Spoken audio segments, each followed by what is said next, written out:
Okay, so we continue with our discussion on the Bragg-Willis approximation.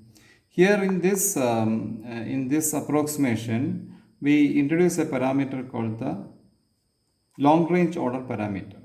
This is central to the discussion on the this parameter is central to the discussion on the Bragg-Willis approximation, long-range order L, and L is defined as L is equal to 1 by n sum over I sigma I, right? And I can vary from say 1 to n. So that is the idea. So I represents the say like ith lattice point. So in this model you are considering all the spins together. Yeah, sigma is the spin quantum number. So you are summing together all the spins. So while summation, we have to make sure that there are spins which are in the up spins, and there will be spins which are down spins. So you have a number corresponding to the up spins n plus, which represents the total number of spins which are in the up spin position, and then you have n minus correspondingly the total number of spins which are in the down spin position. So you can write down this sigma I in terms of n plus and n minus as equal to n plus minus n minus, because they are in different directions, so I have to take it as n plus minus n minus divided by n. And of course I have in the previous video, in the previous class, we have written that n is equal to n plus n minus, right? The total number of spins is equal to n plus n minus. So I can express the n plus is equal to n minus n minus. So I can write down instead of n minus, instead of n minus, I can write down n minus is equal to n minus n plus, right? So instead of n minus, I can write n minus n plus, and if I write down like that, I will reach that expression 2n plus divided by n minus 1. The only convenience is that I have expressed this expression in terms of n plus. And another thing which I have to tell you is that in the L has to lie between minus 1 and plus 1. Okay. And now we can always express this n plus and n minus in terms of L. How? And write n plus is equal to n by 2 into 1 plus L, right, based on this expression, and n minus is equal to n by 2 into 1 minus L. So this is basically a rearranging of these expressions. Let me write down this as equation 1, this as equation 2.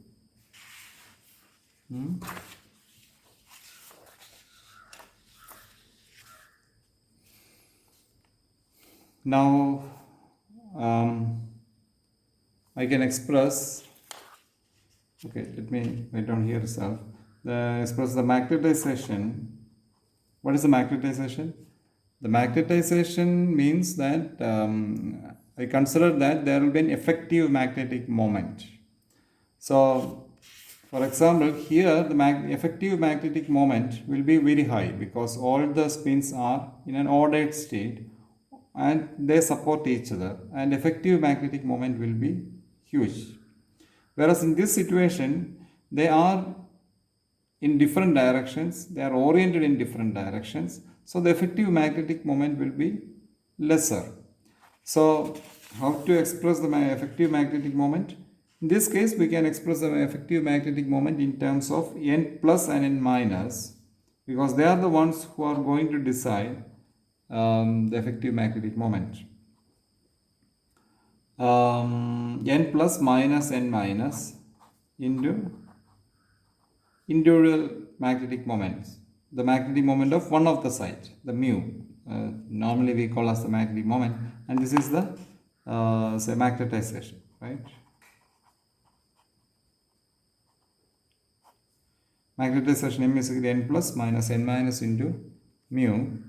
If I express it in terms of L, I can write it as n mu into L, right?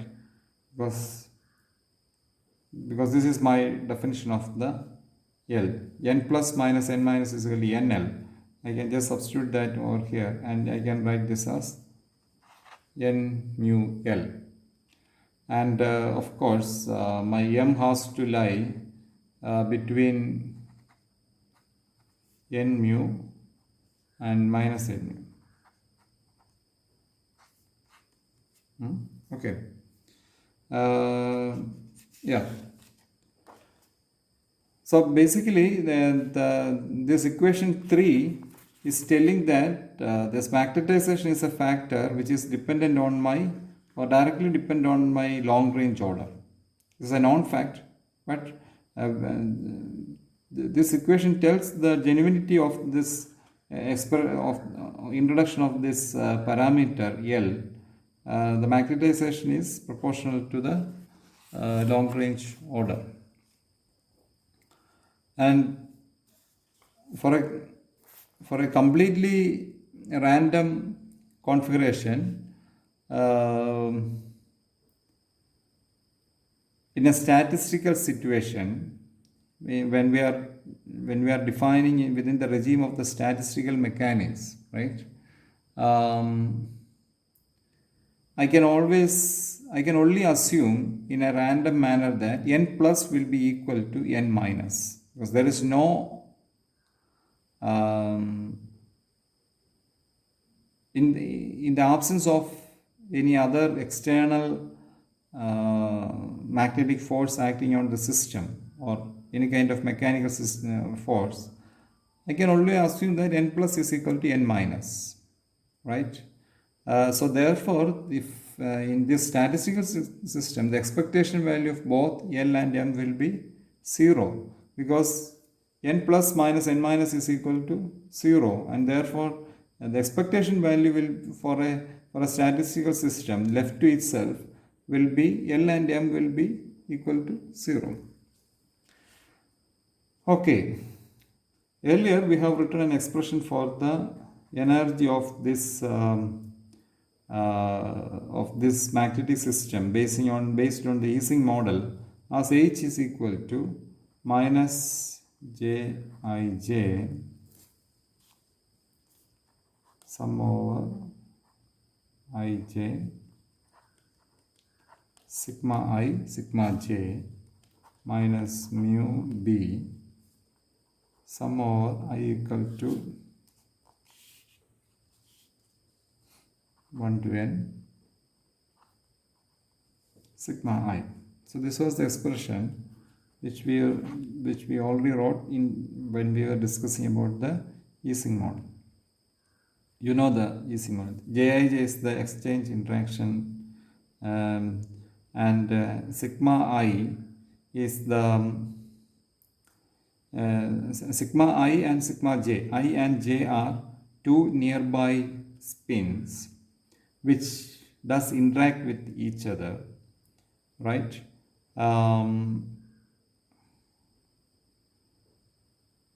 And B is the applied magnetic field, mu is the magnetic moment, and sigma I already we wrote down.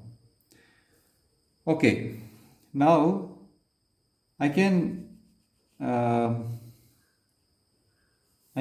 replace the first term in the above equation as equal to minus Jij half q sigma bar sum over sigma I. Why?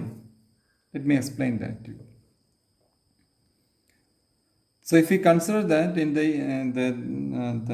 there is this interaction between the ith and the jth side, right? So in such kind of an event, we can, in this statistical situation, I can assume that this ith spin is not only interacting, or it is not feeling only the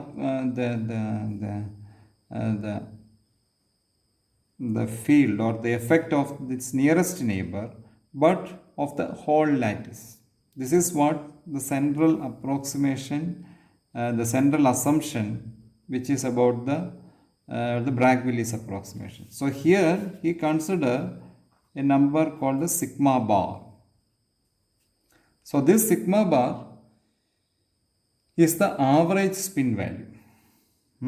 It is the average spin value. Instead of sigma j, Bragg-Willis approximate assume that instead of j, the sigma j, it is actually interacting with the average field. Not average field, average spin value, right? It is interacting with an average spin value sigma bar. So this you will see only in the Bragg-Willis approximation, sigma bar. And Q we already know, right? We have already written those kind of things in the previous class. So Q means the kind of interactions. So for example, between the plus and the minus you have only one Q, and while between the plus and the minus, plus and the plus, you have this direction, and you have another Q in this direction, right?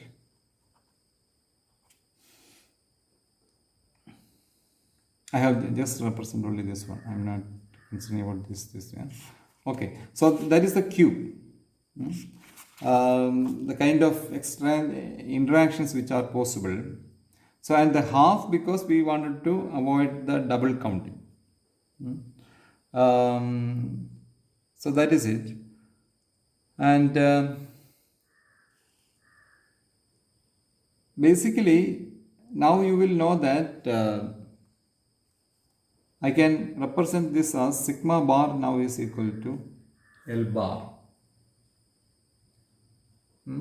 Sigma bar is equal to L bar, because sigma bar is what? I'm assuming all the 4 nearest neighbor interactions which are considered, which are in interaction with that central ion. So sigma bar can be considered as L bar. So in the case of L bar, we are considering only the nearest neighbor interactions.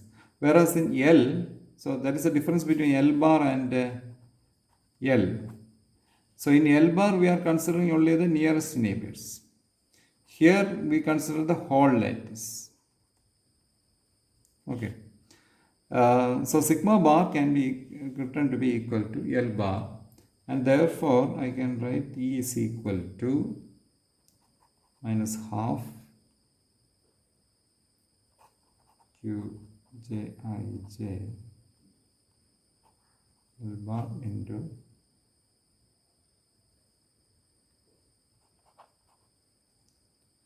NL minus mu B NL, right? Because sigma I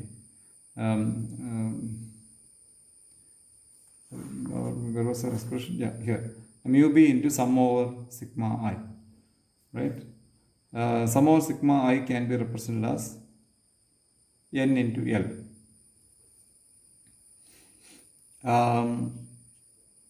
So now the expectation value of this system can be expressed as U equal to, expectation value of this energy is equal to minus half Q j I j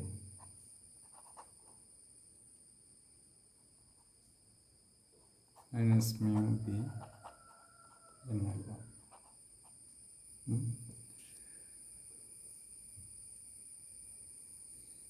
So that is it. So this is the expression which should be considered when we are talking about the Bragg-Willis approximation in a very preliminary manner. Now now if we need to take the energy change when a spin changes from the upspin to the downspin, that can be written as delta E. So delta E is the change in energy, right? So this change in energy is critical because this is the energy which we need to supply from an external magnetic field in order to change from upspin to downspin. So the delta E can now be expressed in terms of the say delta sigma, right? Sigma is the spin quantum number, so that can be expressed as in terms of delta sigma. So delta E is equal to minus Jij q sigma bar into delta sigma minus mu b delta sigma. Basically, we have taken this expression and expressed this L bar terms in terms of the sigma bar, and we made the upspin situation and the downspin situation and made the differences, calculate differences, and one must have reached this expression. So that is it. Part 3 somehow tells that if delta sigma is equal to minus 2, don't know, I really couldn't decipher why he is taking delta sigma is equal to minus 2, for example, which I am still to go through.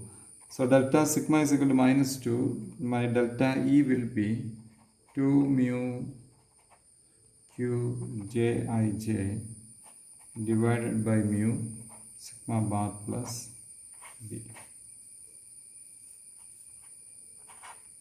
So the central takeaway is equation number E, which expresses the energy of the energy which considers the average spin of the system, and the change in energy, equation 6, which needs to be supplied for